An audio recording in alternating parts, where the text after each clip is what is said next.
0% parabens, 0% silicones, 0% aluminium salts, 0% alcohol.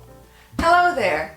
I am Susie, your trusted neighborhood chemist, and we're about to science check some cosmetic products.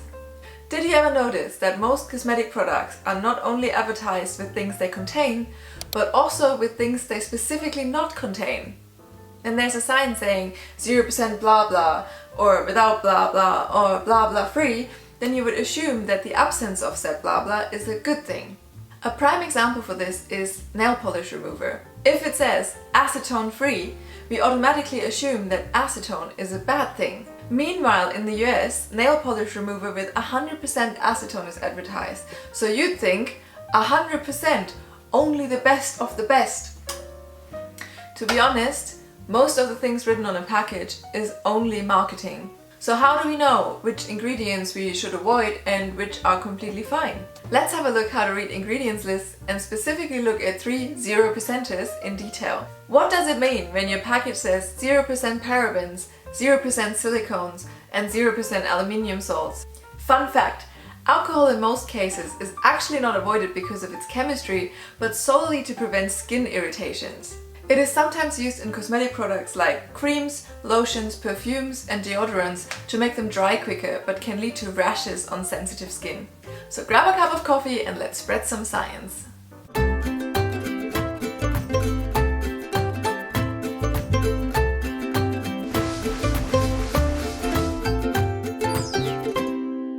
Disclaimer. Caution! This video contains chemical formulas. I know that some of you are also fans of chemistry and chemical formulas, but just in case you belong to the group where chemical formulas cause you mediocre to strong nausea, bear with me. I promise it'll be worth it. Parabens. Let's start with parabens. Parabens are the esters of para-hydroxybenzoic acid. Doesn't sound very clear, does it? Let's have a look. This is benzoic acid. This is the carboxylic acid group or carboxyl group. And this is hydrobenzoic acid. To be exact, para-hydrobenzoic acid. There's also ortho and meta-hydrobenzoic acid, depending on where the hydroxyl group sits. So this is an alcohol, for example, ethanol. Generally, alcohol plus carboxyl group minus water results in esters. And now we've already got para-hydroxybenzoic acid ester, also called para-hydroxybenzoate, aka paraben. There are different sorts of parabens. So, depending on the alcohol, there are different esters of the para-hydroxybenzoic acid that are used in cosmetics, called methylparaben, ethylparaben, propylparaben, and butylparaben. Parabens have antibacterial and antifungal properties, which means they make life really hard for bacteria and fungi. And because they're pretty easy and cheap to produce, they are often used as preservatives in foods, medication, and also in cosmetics. Now, it is quite obvious why you would want to preserve your food, but also flowery cosmetics like lotions and lipsticks would be pretty disgusting without mold protection. The longer the side chain is, the stronger is the antibacterial power. However, at the same time, the water solubility decreases in that direction. Because those carbon chains do not get along with water very well, they are hydrophobic, literally translated water-fearing. And the longer the carbon chain, the more hydrophobic. Fats and oils, for example, mainly consist of such long carbon chains, and they are known to be not miscible in water. Cosmetics are often made up of a majority of water. If you look at the ingredients on the back, the first item is often aqua, so water, and the order of the ingredients conforms just like with food, with the amount. And water is exactly what microorganisms need and where they propagate. That's why certain parabens have their advantages and disadvantages with regard to their antibacterial properties and their solubility in water. In Australia, the Therapeutic Goods Administration, TGA, allows a maximum of 1% parabens in therapeutic goods, while the National Industrial Chemicals Notification and Assessment Scheme allows a maximum of 0.8% parabens in cosmetic products. Either way, it's not a lot. So what makes manufacturers and consumers go completely without parabens? One reason for the reluctance: parabens can get through cosmetics in the body. I don't know if that's now surprising or not. Some people might fear that generally everything you put on your skin ends up in your body. Others believe that as long as you don't breathe it in or swallow, it's all safe. You can't really say it in such an across-the-board way. The skin is generally a pretty good safety barrier, but there are some products that still can be taken up through it, and parabens is one of those. Actually, the longer this side chain is, the easier the paraben is taken up by the skin.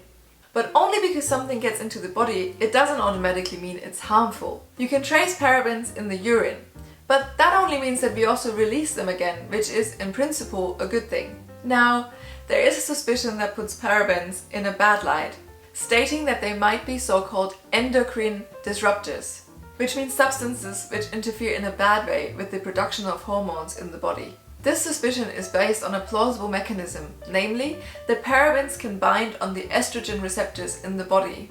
Estrogen is a category of sex hormones. They have, like all hormones, various functions like metabolism or bone growth. But estrogen is mainly responsible for the development and regulation of the female reproduction system and secondary sex characteristics. In laboratory studies with cells, so in vitro, they actually observed such an estrogen effect with parabens. And this effect was more pronounced the longer the side chain. But in vivo, so in animal testing, the test results were irregular. And results from animal testing can only be conditionally transferred to effects in humans. And as with so many potentially dangerous substances, it is often not ethically justifiable to carry out systematic studies in humans. Instead, observational studies are used, and those were so far pretty mixed. Let's look at an example. In this study, they followed 264 children, or rather adolescents, from the age of 9 over several years, and they observed, among other things, the pubertal timing and how many parabens they had in their urine. And they found the following correlation. Girls with a higher amount of methylparaben in their urine showed earlier signs of puberty. These were the first period, the appearance of pubic hair and breast growth. Does this mean that parabens lead to earlier puberty? No. It could also mean exactly the opposite, that girls that hit puberty earlier also start using cosmetics earlier and therefore have more parabens in their urine. Apart from that, the researchers of this study emphasized that they followed the participants over several years. Meanwhile, only took 2 to 3 urine samples though. So when parabens are getting flushed out so quickly, this doesn't have much informative value. There is a more recent review from 2020 where they looked at how many parabens are actually in different cosmetic products, how many of those actually get through the skin into the body, and which maximum concentration different studies still considered harmless. In summary, the authors conclude that the use of single cosmetic products with parabens, to the best of their knowledge, don't pose a risk for human health. But they don't exclude that some people use so many different paraben-containing products that this could lead indeed to a health risk. So in summary, do parabens get into the body? Yes. Do they also get flushed out again? Yes. Can they bind to estrogen receptors? Yes. Does this cause harm? In those small doses, probably not.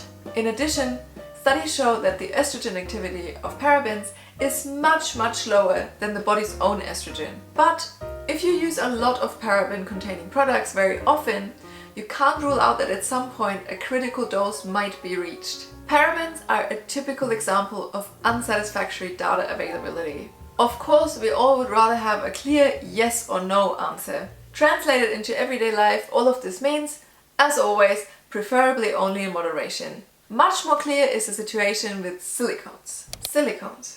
Silicones are widely used in cosmetics, famously in plastic surgery, and they're probably increasingly. Up to the 90s, while it was mainly breast implants, nowadays also butt implants become more and more popular. In shampoos and other hair treatments, silicones are used as conditioners, which means they make your hair shiny and smooth. And even though there are conditioners without silicones, in my opinion, silicones have the best conditioning effect on my hair. Nonetheless, shampoos and other conditioners are increasingly advertised with being specifically without silicones. Usually, silicones are often sorted under the label chemistry. So, without silicones and without chemistry are often used in the same sentence. The actual problem with silicones is not that they are chemistry, which actually would need to be called that they are produced artificially. But if something is made artificially, or if it is of natural origin, doesn't say anything about the properties of the substance. The properties of any substance, natural or artificial origin, result from its chemical structure.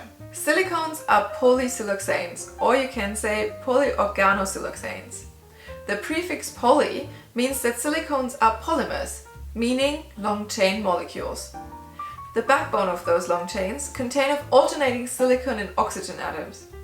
On those silicon atoms are so-called organic rests, so carbon groups attached, which is where the addition organo comes from. Very common are two so-called methyl groups. These are those sort of CH3 groups. Then the silicone is called polydimethylsiloxane, or another name is dimeticone. So on your ingredients list, you will find these sort of silicones under the name siloxane as well as dimeticone. Most often used are cyclic silicones of different size: cyclotetrasiloxane, cyclopentasiloxane and cyclohexasiloxane, which are also abbreviated with D4, D5 and D6, not to confuse with homeopathic potency or dilution. The silicon-oxygen bond is relatively flexible. So if this is the silicon-oxygen-silicon bond, this angle is relatively flexible and variable. In addition, these methyl groups can rotate freely and also along the chain. The whole molecule can rotate in different directions. This overall freedom of movement or agility within the chemical structure is the reason for the characteristic properties of silicons. Even though silicons were already used in the 40s in a body lotion, their use in cosmetic products was limited for a long time due to their insolubility in water. Usually, water-insoluble products are at least soluble in oil. But even in oil and other typical organic solvents, silicones are not particularly soluble. So to summarize, silicones are generally pretty poorly soluble, and that's a problem. Because if you try to mix silicones into your shampoo, then they just turn out lumpy or they deposit on the bottom, and that way you don't really get them onto your hair. Most people are probably not aware, but to create the ingredients of a shampoo is one thing, but then to mix them all successfully is not at all trivial. Because in the worst case, and most often when experimenting with new formulas, the whole thing is too solid, too liquid, too foamy, not foamy enough. The mixture is not stable, so something is depositing, and so on. Mixing a good shampoo together is, frankly, an art form. Actually, it's a science in itself. It is literally a subject specialization of chemistry called formulation. This means, although silicones are insoluble, they are formulable. So through chemical modification and through the use of special surfactants and solvents, silicones can be stabilized within shampoo formulation. If you're now washing your hair with this shampoo though, this perfectly balanced mixture is getting diluted through the water in your shower. In other words, the formulation is getting destroyed. Through dilution, silicones are getting separated from the stabilizing molecules and subsequently do what insoluble molecules do. They deposit, in this case on your hair. And they stay there despite showering because they are water insoluble. And that's exactly the point. Silicones form a thin film on your hair which is particularly even and smooth, and therefore reflecting light much better than your naked hair, making it look extra shiny. Additionally, this smooth coating is the reason for the conditioning effect, so the increased combability and softness. Surely you've seen electron microscopy images of hair. They look flaky and split ends, and this becomes sealed by silicones. Simultaneously, this leads to the actual problem with silicones. Because they are so poorly soluble, you hardly get rid of them again. Of course, the physical rubbing when you wash your hair helps getting rid of them bit by bit, but in principle, you can hardly wash silicones away. So if you use silicone-containing products with every shower and every time you wash your hair, it leads to a so-called build-up. Through this build-up, your hair becomes heavy, oily, greasy over time, which means it makes total sense that there are shampoos and conditioners without silicones on the market. Although I have to say, I've got really thick long hair and I look like a poodle after washing and drying my hair if I'm not using silicone-containing products. I just don't put them on my scalp, only in the ends, and I like it how they weigh down my hair a little bit. And as I said before, they do have the best conditioning effect. People with really thin and oily hair though should probably rather go without silicones. Now, what happens with the silicones after they're flushed down the drain? Well, because they are so poorly soluble, almost all of it deposits in sludge. so the solid waste of sewage plants. Silicones that end up in the environment, say in soil or in the landfill, decompose under acidic or alkaline conditions relatively well. Besides that, they are also relatively inert, which means they undertake almost no chemical reaction, which means they are also poorly degradable. So there is also a bit of build-up. There is, however, little indication that silicones harm microorganisms or animals they come in contact with in nature. In summary, people with oily or thin hair should probably rather avoid silicones, otherwise it's harmless. Aluminium. A lot of deodorants are advertised as 0% aluminium. Although deodorants generally don't contain aluminium, what we colloquially call deodorants actually encompasses two different things, namely actual deodorants and anti-transpirants. Deodorants do not work against sweat, they only make sure the sweat doesn't smell bad. And that in two ways. First with perfumes and second with antibacterial molecules like triclosan. Because the actual problem is not sweat. Sweat per se doesn't smell. The problem are bacteria that live in our armpit and feed on sweat. Better to say from proteins in sweat, and meanwhile produce metabolic products which smell like sweat. Anti-transpirants, on the other hand, actually inhibit sweating with the help of aluminium. To be exact, with aluminium salts like aluminium chloride or aluminium hydroxychloride, also called aluminium chlorohydrate. When aluminium salts meet the proteins in our sweat, they form insoluble plugs, which block our sweat pores. This formation of insoluble coagulates is called precipitation. So the aluminium salts precipitate proteins. By the way, there are these natural crystal deodorants, which are extremely good anti-transpirants because they consist of 100% aluminium salts. These are different aluminium salts than in deodorants, which doesn't make a difference though, because the aluminium is supposedly the problem, not the rest of the salts. So much to the logic of natural cosmetics without chemistry. I personally think of it as a very uncomforting thought of having blocked sweat pores. Apart from the fact that sweat is a very efficient way of the body's own cooling mechanism. Some animals would envy us for it, if they could. Like kangaroos who lick their forearms to stay cool through the evaporation of their saliva. They would laugh at us if they would know that we voluntarily block our sweat pores. Back to aluminium. Aluminium is a very common element which we regularly take in through eating, drinking, and even in small amounts through the air we breathe. It becomes harmful over a certain dose though. Very high doses of it lead to aluminium poisoning, where among other things, the bones and the brain can be damaged. Some scientists research the suspected hypothesis that even small amounts can already pave the way for certain diseases like cancer or Alzheimer's disease. However, so far, there are no convincing indicators for this. So it seems this is the classical case of the dose makes the poison. And there is the recommended maximum of 1 mg aluminium per kilogram body weight and week. It might be sensible to avoid extra sources of aluminium if possible, as recommended by the German Federal Institute of Risk Assessment, as some food sources already contain aluminium, like some form of grains, mussels or tea. That is not so much of a problem for now, however there are some little things to do, like not keeping your food warm for too long in aluminium delivery containers. Aluminium dissolves particularly easy when in contact with salts or acids, so you probably shouldn't squeeze a lemon over aluminium foil and then drink it. Also, the use of anti-transpirants should be kept at a minimum. I'm just thinking of the male deodorant ads where they spray their whole upper body. Does anyone actually do that? Write it in the comments below.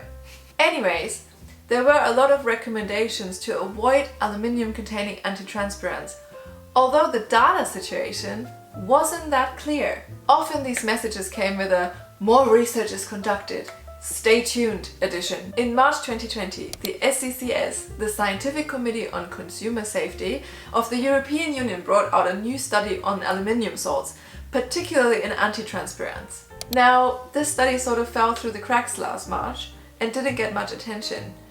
I guess people around the world were just busy and preoccupied with other things. But it definitely deserves a lot of attention, because the SECS comes to the conclusion that in comparison to uptake of aluminium through food, it makes no difference which deodorant I'm using. The amounts that are actually taken up through deodorants and cosmetics have turned out to be negligible. You could now ask yourself, did I now avoid aluminium containing deodorants and sweated like a pig all this time for nothing? Although pigs don't actually sweat, which brings us back to the topic full circle. I personally have 2 deodorants at home at all times, one with and one without aluminium. If you don't sweat so much, anti-transpirants can actually make your armpit skin really dry and almost uncomfortable. It is better to use them for optical purposes only, to avoid sweat stains at all costs. But maybe we should just make sweat stains socially acceptable, as long as we ensure we don't stink on each other too much. Do we really have to plug our pores shut? Think about the kangaroos. Let me know in the comments if there are any other ingredients or cosmetic products you want science checked in the future. Otherwise, I will see you in 2 weeks, and until then, stay sciencey.